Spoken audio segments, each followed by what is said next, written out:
We just started a couple of days ago looking at the subject matter of the one another's, of which there are many in Scripture.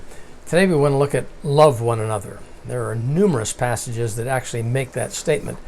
Actually, John 13:34, 35, 15:12, 15:17 talk about loving one another.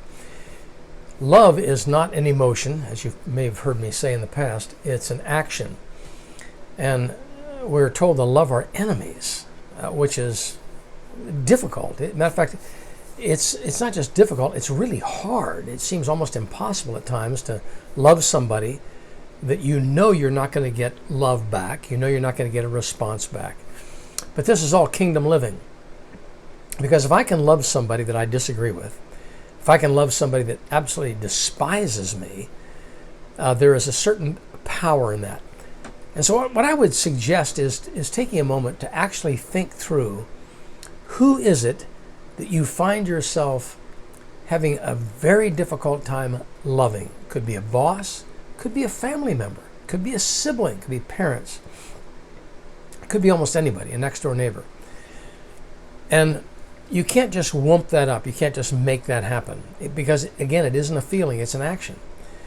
And so when we love people who are in completely opposite camps that we are, God somehow takes that love and the power of that love and leverages that in such a way as to woo that person toward the kingdom. They may not come into the kingdom, but it's amazing. I talked to an atheist the other night, and he was really drawn to RBC. He came out to one of our evening services through seeing a link on our one of our websites, and he says, I don't believe in God, but there's something here, and I want to continue to return to the evening services on Sunday night.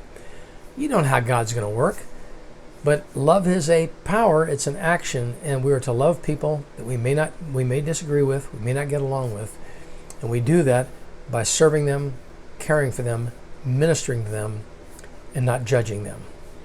Hope to see you tomorrow.